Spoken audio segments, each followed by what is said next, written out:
There's an irony to travel. With every journey, the world unfurls further, its mysteries deepening in ways I can't quite grasp. The more I seek its secrets, the more I realize how far beyond reach they are, how infinite its wonders remain. Every step into the unknown reveals untold stories, places where few have ventured, where the unfamiliar stirs something profound within, drawing me deeper into its endless possibilities. 2024 was one of those years that expanded my world, its canvas ever widening. Every moment was an invitation to paint with wonder, to lose myself in landscapes that defied imagination, to be swept away by the pulse of unfamiliar rhythms, feeling the world anew with each step. Travel has always been my escape into the extraordinary, a way to piece together the puzzle of humanity. But this year it became a dance, a flow between the seen and the unseen, the familiar and the foreign. I stepped into places not just to witness, but to be transformed by them. I wandered through 34 countries, each one an unfolding story, each moment a fleeting heartbeat in a larger narrative. From vibrant cities to quiet, untouched villages, every destination carved its mark. Every encounter left its trace. It's never just about the miles covered, but the spaces in between, where time slows and the world feels infinite.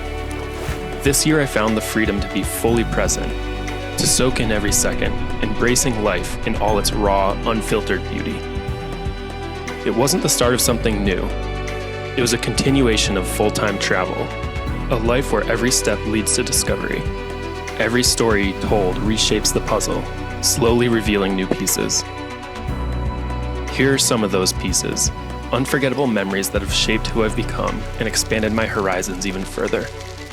I hope these stories inspire you, and that our world is broadened by the unique destinations, cultures, and experiences that marked my 2024, propelling me into the year to come. And here's how it went.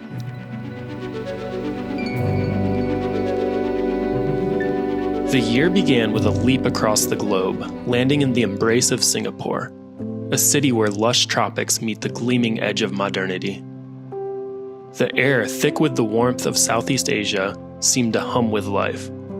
Towering urban skylines gave way to pockets of verdant green, a seamless blend of nature and architecture that felt almost otherworldly. Determined to savor each moment, I chose a slower rhythm, spending a week in each of these major Asian cities. Singapore was my gentle re-entry, a place where I could find my footing, let the pulse of travel flow with me again, and immerse myself in the symphony of sights, sounds, and sensations that marked the start of this journey. Singapore became the perfect springboard for the next chapter, Brunei. Tucked away on the island of Borneo, this micronation is a fascinating juxtaposition of wealth and tradition. Its oil-rich affluence is reflected in the grandeur of its golden-domed mosques, each a testament to its prosperity. Yet just beyond the glittering skyline, life takes a simpler, timeless form. Traditional stilted villages rise above the gentle rhythm of the water, their wooden pathways connected by little motorboats that hum like whispers of an older way of life. Brunei felt like stepping into a living mosaic, a blend of opulence and heritage that left its quiet mark. 3 days in Brunei were enough to absorb its essence before I set my course back to Kuala Lumpur, a surprisingly modern yet accessible metropolis, a perfect base for exploring Asia's endless treasures. This city, with its iconic skyline crowned by the Petronas Twin Towers, welcomed me back like an old friend. But this time a new marvel awaited. The towering Merdeka, now the world's third tallest building, reaching skyward as if defying gravity itself. Kuala Lumpur became more than a place to reset and reestablish my routines. It was a gateway to profound cultural immersion. I timed my visit to coincide with Thaipusam, the vibrant Hindu festival celebrating Murugan. Batu Caves, just south of the city, transformed into a spiritual epicenter, its colorful staircase leading to a shrine carved deep into the limestone cliffs. The air was thick with incense and devotion as worshippers bore their sacrifices with flesh-piercing rituals. an act of reverence that left me humbled. Witnessing this divine devotion, I was reminded of travel's power to shatter the familiar and reveal the extraordinary. After a week in Kuala Lumpur, I took to the skies once more, landing in the sprawling capital of Thailand, Bangkok. Though I'd visited a few times before, I barely left the historic heart, where regal Buddhist temples and opulent palaces command awe. As remarkable as those spaces are, this visit was about uncovering a different side of Bangkok, the modern heartbeat of this megacity. Towering skyscrapers stretch endlessly across the horizon, their mirrored surfaces catching the golden hues of the setting sun. The city pulses with energy, alive with sleek boutiques and vibrant markets, and hip cafes that seem to rival any global capital. In just a week, Bangkok won me over, its seamless blend of ancient and modern firmly placing it on my list of most livable cities in the world. From the vibrant chaos of Bangkok, I set my sights on a destination that had long called to me. The reason I'd chosen to revisit this corner of the world. My Southeast Asian map held a conspicuous landlocked void, Laos. February became a month of immersion, a full embrace of this country's tranquil charm and untouched wonders. Far from Thailand's crowded beaches and Vietnam's bustling tourist hubs, Laos felt like a sanctuary, a place where culture thrived unspoiled and nature stretched undisturbed. My journey began in the laid-back capital of Vientiane, where tree-lined streets wove through a patchwork of temples that whispered of the past. From there, I ventured to Vang Vieng, the adventure capital, where jagged limestone cliffs stood like sentinels over fertile farmland.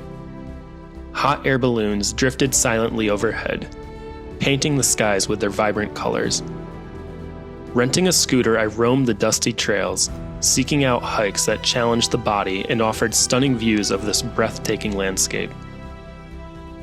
Though I could have lingered indefinitely, the allure of Luang Prabang pulled me further north.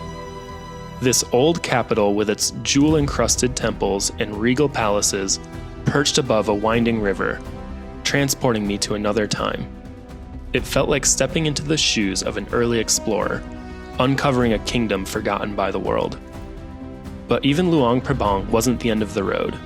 Whispers of a hidden village deeper in the heart of Laos drew me onward. A minibus carried me to Nang Kiao, a tranquil village with minimal infrastructure but endless charm. From there, a 2-day trek led me further still, through mist-laden mountains to a remote settlement untouched by time. As dawn broke, the village stirred to life. The sound of chickens, the smell of cooking fires, and the quiet rhythm of a world far removed from modernity. A riverboat carried me back to Nang Kiao, the waters reflecting the serenity of the journey. From there, a grueling 30-hour bus ride took me across the border to northern Vietnam, leaving me with the memories of Laos that felt like they belonged to another realm. Crossing into northern Vietnam felt like stepping into a vibrant tapestry, one woven with new landscapes, ancient traditions, and bustling energy. Though it was my second time in the country, this long, narrow stretch of coast still held secrets waiting to be uncovered. This time, I set my sights on the rugged north, with one of my best friends, Dan, joining me for a month of discovery. Hanoi greeted us with its chaotic charm, its streets alive with honking scooters and the aromas of street food.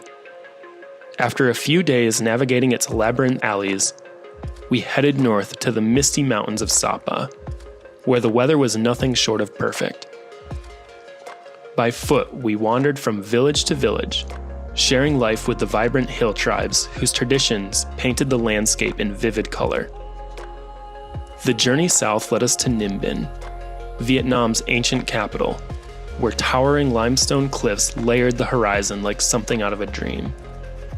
By bicycle and boat, we explored this serene landscape, winding through rivers and rice paddies that seemed untouched by time.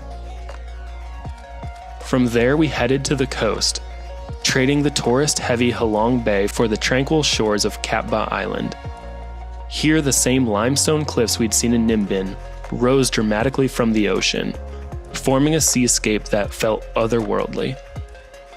We set out by boat, gliding past floating villages and discovering hidden coves tucked into the jagged cliffs.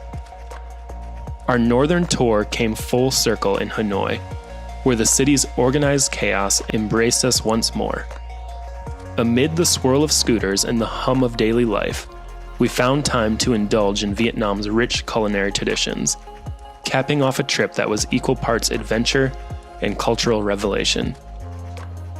Soon the journey carried us to the skies once more, this time to the electrifying embrace of Hong Kong, a city that has long held a special place in my heart. It's a place where contrasts converge, where sleek modern skyscrapers rise against a backdrop of lush mountains and shimmering waterways, all infused with the rhythm of exotic languages and tantalizing flavors. The neon glow of winding streets guided us through the city's maze, each turn revealing a kaleidoscope of life and color. From bustling markets to serene harbor views, the energy was magnetic, drawing us ever upward. Our final night, we found ourselves at Victoria Peak, where the skyline's glittering reflection merged with the misty waters of the bay below. It was a scene that felt alive, a city breathing in harmony with its natural surroundings, a perfect balance of chaos and calm. A short ferry ride from Hong Kong, we found ourselves stepping into a parallel universe. Macau, another special administrative region of China, greeted us with a striking juxtaposition of worlds. The echoes of its Portuguese past lingered in every ruin and cobblestone street, a reminder of a history intertwined with colonial influence. Yet surrounding this old-world charm were the dazzling lights and towering structures of Vegas-style casinos, a glittering testament to modern indulgence. The cultural collision was mesmerizing, a blend of European architecture, Vegas glitz, and exotic Chinese characters adorning the signs and streets. It felt surreal, as though we were navigating the layers of time and identity in a single afternoon. This intriguing gateway into Chinese culture served as the perfect prelude to our next adventure, mainland China. With the introduction of 5-day transit visas, exploring mainland China had never been easier. We flew from Macau to Chengdu, drawn by two things, pandas and hot pot. But what we didn't anticipate was how deeply we'd fall in love with the city. Chengdu, like so much of China, is a study of contrasts. Ultra-modern skylines stretch toward the heavens, while centuries-old temples and shrines quietly stand their ground amidst the city's rapid growth. In search of more ancient wonders, we took a bullet train that whizzed us 250 kilometers per hour outside the city to Leshan. There, the giant Buddha carved into the stone cliffs along the river left us in awe, a majestic reminder of the profound history that still echoes in the country's landscapes. Yet later in the same day, we walked the hallways of Chengdu's ultra-modern science fiction museum that seemed to transport us 100 years into the future.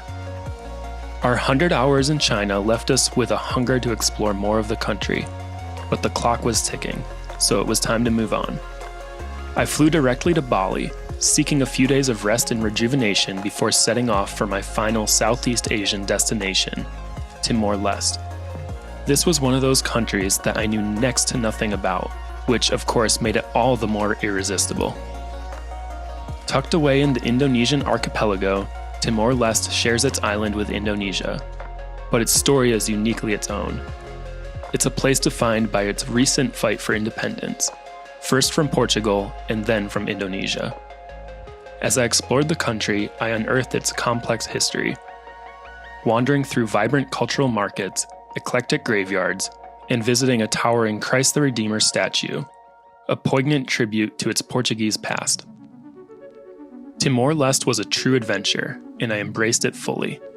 I hitchhiked with fishermen to the remote island of Ataro, where I snorkeled in crystal-clear waters and played volleyball with locals on this idyllic, laid-back slice of paradise. From one slice of paradise to another, I journeyed on to the Maldives. Ironically, I'm not typically drawn to beaches or the ocean, and yet here I was, surrounded by nothing but the clear blue waters and sandy islands of the Indian Ocean. Still, I made the most of it, I spent a day snorkeling with a few curious sharks, but the true highlight of my time in the Maldives came from above. I sent my drone soaring from our ocean expeditions, capturing an unreal perspective of the waterscape below. As I watched the vibrant sea life unfold beneath me, I was struck by the colors and textures that painted the landscape. A kaleidoscope of blues, greens, and corals that made the Maldives feel like a dream come to life. From the Maldives, I took a leap to my second continent of the year, Africa.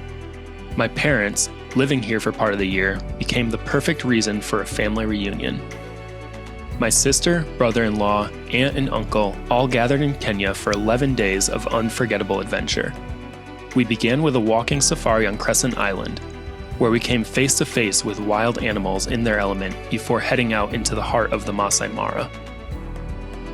Camping under the vast African sky, we embarked on game drives that brought us eye to eye with leopards, scavenging hyenas, elephants, giraffes, and lions, some of them devouring a fresh kill in the morning light.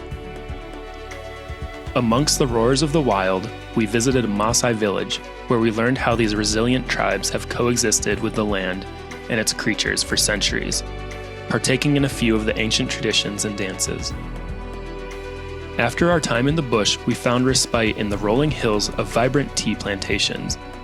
On our way back through Nairobi, we fed giraffes at the Giraffe Center, ending the week with a sense of awe for the rich wildlife and culture that Kenya so generously shares. I was lucky enough to spend a few more weeks in rural Kenya with my parents, catching up on work and preparing for the next chapter of my African adventure. With East Africa deep in its rainy season, I chose to once again take to the skies and immerse myself in the warmth of the Indian Ocean, checking off a few more unique island nations off the coast of Africa: Seychelles, Mauritius, Madagascar, and the Comores. Though clustered so closely together, each one revealed a distinct world of its own. I began in Seychelles, an island of opulence. Hundreds of yachts graced the marina, and my first stay was at the most luxurious villa on the islands, fit for royalty. Every detail was catered to perfection, from private amenities to breathtaking beachfront views. The next stop was La Digue, a quieter outer island where I rented a bike and pedaled through what can only be described as paradise. Massive granite boulders tumbled from lush green forests into the deep blue of the Indian Ocean, revealing some of the world's most stunning beaches. I could have stayed for a month, lost in the rhythm of the waves and the beauty surrounding me, but as always, the world was waiting to be explored. Next, I touched down in Mauritius, a place where I could have sworn I was in India, France, or some distant jungle. A strange blend of cultures, it was a place that felt far removed from Africa, yet not quite like anywhere else. The beaches, lined with world-class resorts, stretched alongside towering mountains that framed the horizon. I rented a room by the beach for the week, hopped on a scooter, and set out to discover this vast island, venturing through national parks adorned with stunning landscapes and climbing the iconic La Morne Hill. From the summit, the view was spectacular, a sweeping panorama of the Cerulean Sea, the perfect backdrop to watch world-class kite surfers riding the wind. I was truly spoiled by the luxury of Seychelles and Mauritius, but I knew the next few weeks would be a return to rugged adventure. Madagascar was my first stop, and despite its small, comma-shaped silhouette off the coast of Africa, this island is vast, often called the eighth continent for its sheer size and unique biodiversity. With its lack of infrastructure, I braced myself for long, challenging travel days ahead. I started in Tana, the capital, before setting off on the long journey to the west coast. The quiet fishing village of Morondova was my base for the next leg of the journey. Just up the road stood the iconic Baobab Alley, a dusty path lined with ancient baobab trees, towering like silent skyscrapers in the dry landscape. After passing through the surreal Baobab Tunnel, we set off for Tsingy National Park, a vast expanse of jagged black cliffs, unlike anything I've ever seen. The hike through these epic caves and across the sharp peaks felt like stepping into another world. Remote, untouched, and absolutely stunning. We traveled over 30 hours just to witness this unforgettable scene, a reminder of how rare it is to experience true adventure in our modern world. The journey wasn't over. After returning to the capital, I set off in the opposite direction, another 6 hours by road, and found myself transported into a completely different landscape, the lush rainforests of Ndasi Bay. This is a haven for wildlife, home to the world's largest lemur, the Indri, as well as 4 other species I spotted as I trekked through the forest. The night walks searching for nocturnal creatures added to the magic. Madagascar was an extraordinary destination, but it felt like I had barely scratched the surface of this wild, wondrous island. Next, I journeyed to one of the world's least visited countries, the Comores. This remote archipelago with its untouched landscapes and rich, undisturbed history felt like a secret hidden in the Indian Ocean. With echoes of Zanzibar and the Spice Islands, the Comores boasted winding medinas and crumbling stone towns at the base of towering volcanoes, their eruptions over millennia shaping the islands into their current form. My first day on Grand Comore took me up the slopes of Kartala, the island's giant volcano. What awaited at the summit was beyond imagination. A vast black crater, its surface barren and alien, with even more craters scattered across this haunting landscape. From there, I hitchhiked across choppy waters on fishing boats with the locals, visiting the neighboring islands. On one island, I witnessed baby sea turtles hatching and snorkeled in pristine waters that felt like stepping into another world. I wandered through old, forgotten streets, meeting locals whose lives seemed untouched by the pressures of the outside world. The Comores surprised me with its raw natural beauty, historic ruins, and a pace of life that seemed immune to the concerns of the Western world.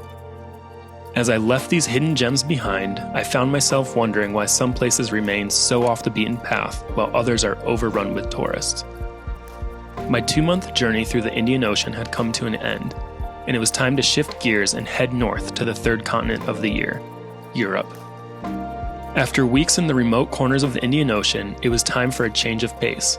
I touched down in Vienna, a city that felt like a cultural shock in every sense. The opulence of the place was mind-boggling after the stark simplicity of the Comores. The grand palaces, the intricate museums, and the majestic architecture that adorned every street were almost surreal, as if I had stepped into a different world entirely. It was hard to fathom that just days ago I had wandered through villages with few resources. From Vienna, I traveled by bus to Prague, a city that is without question one of Europe's most picturesque.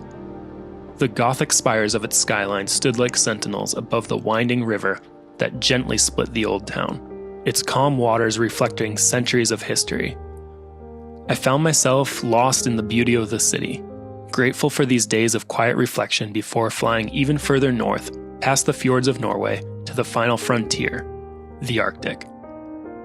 We arrived in Longyearbyen, the northernmost city on Earth, where the landscape greeted us immediately with polar bear warning signs and dog-powered transportation. Despite it being midsummer, an Arctic chill lingered in the air, and the horizon was jagged with snow-capped ridges.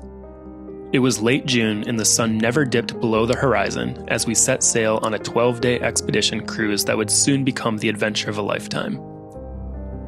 Our fearless captain steered us through icy waters, navigating the shores of these epic landscapes, where life teemed in the most unlikely places.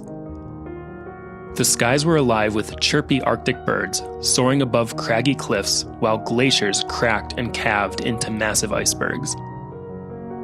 Zodiacs zipped across the cold blue waters, taking us ashore to get up close to Arctic walruses and observe the white-furred reindeer.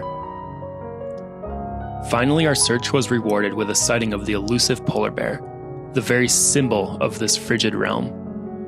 As we ventured further north, past the 81st parallel and into the Arctic Circle, the land disappeared, leaving only ice sheets stretching endlessly. We were enveloped by a shimmering, otherworldly expanse. Just as we marveled at the silent white vastness, a polar bear emerged from the ice, sauntering with ease as if in perfect harmony with this frozen world. It was an unbelievable moment, one of the most unforgettable of the entire year. On a high from that encounter, we continued to witness more polar bears roaming the desolate beauty of the Arctic landscape. Our journey led us to New Alesund, the northernmost outpost in the world, before we made our way back to Oslo, a city that seemed almost too warm and vibrant after the magic of the Arctic. This was without question the most enchanting expedition of my life. After 6 months of relentless exploration across 20 countries, it was time to pause, reset, and reconnect. Back in New York, I spent over a month catching up on work, savoring family time, and planning my next chapter. By early fall, the call of adventure was irresistible, and I set out again to revisit Europe and check 2 remaining nations off my list, San Marino and Moldova.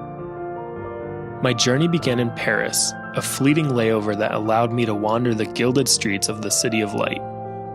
From there, I flew to Italy, where nestled in the northeastern hills lies the world's oldest republic of San Marino. Entering this country was thrilling.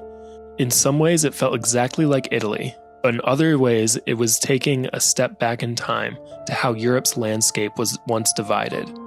It was amazing to wander around this relic of time and picture how the continent used to be made entirely of these little kingdoms.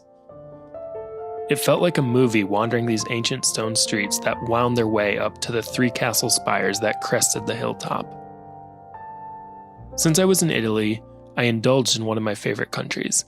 Bologna captivated me with its labyrinth alleyways and culinary treasures, along with the world's first university, where I marveled at the colorful hallway lined with hundreds of coats of arms. I continued east to one of the world's most famous and unique cities, Venice. A floating city of dreams, it offers its signature blend of charm and chaos. Despite the throngs of visitors, I was swept away by the car-free canals, vibrant artistry, and the timeless beauty. I took 3 days to get lost in this maze of colorful alleyways. Next, I returned to Slovenia, eager to delve deeper into its wonders. Ljubljana, with its colorful old town and a castle perched above on a hilltop, was a joy to explore. An easy bus ride took me up to Lake Bled. The first few days, the weather didn't cooperate, but gave a mystical view of this magical lake with a picturesque island that houses an idyllic church steeple with snow-capped peaks in the distance. Patience paid off as the clouds parted, opening the heavens to incredible views of the Alps that surrounded us. We did a few hikes in the Triglav National Park. One took us to a snow-covered peak, and another through an alpine village that was almost too perfect to be real. On my quest to Moldova, I had another country I wanted to revisit on the way, Romania.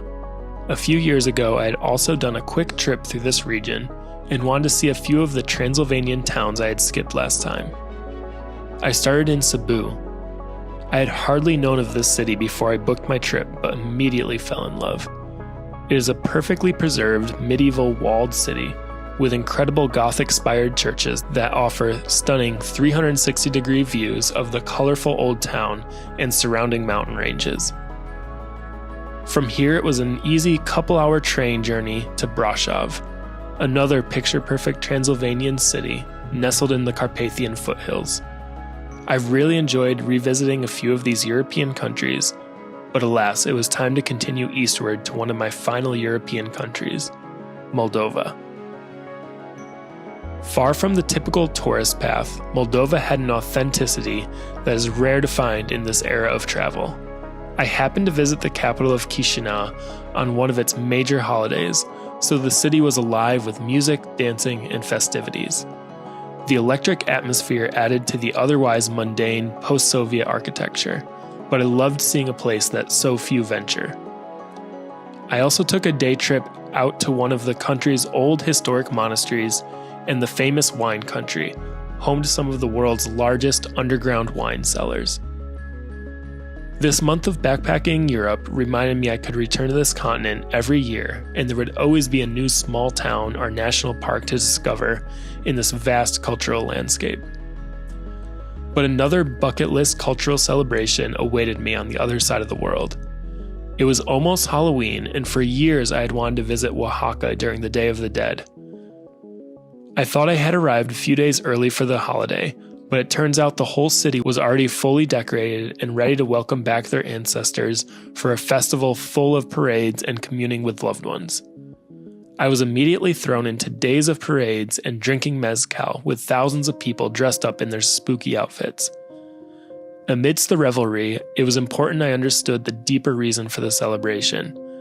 On the night of October 31st, we visited a local cemetery and pondered the meaning of life and death amidst families who humbly decorated gravestones with colorful flowers and candles and waited all night to feel the presence of their loved ones. It was a striking celebration of death. Instead of mourning, there was great cause for celebration. Throughout the weekend, I returned to the graveyards during the days to see this love of ancestry. But returning to the streets of Oaxaca, the roads were full of so much life as people got their faces painted and danced like there is no tomorrow. Dias de los Muertos was so much more than I could have ever expected, and I was reminded of how special it is to come together with people of different cultures to learn about their customs and celebrate their way of life. In the spirit of celebration, I returned home to be with my loved ones for Thanksgiving, before returning to Europe once more for my annual Christmas market tour. Europe is the perfect place to watch come alive with the spirit of Christmas, as every town square is filled with artisan craft markets and the smell of glühwein and cinnamon that fill the air.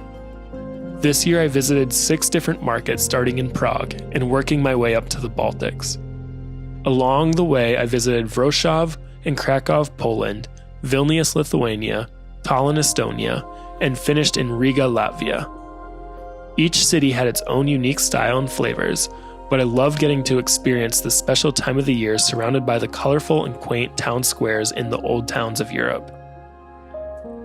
Riga was my last stop of 2024 before returning to the United States to celebrate Christmas and ring in the new year with my family.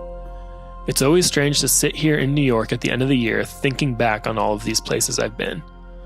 The world has always been my greatest teacher, and after experiencing 34 countries this year across 4 continents, the lessons are poignant.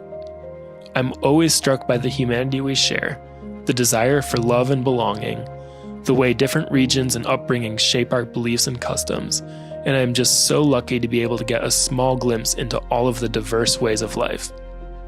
I never know exactly what the next year will bring, but I know that the world will always surprise me with these beautiful moments, and at the end I will always come away realizing that there is so much more to learn. Thanks for watching, and I'll see you guys in 2025.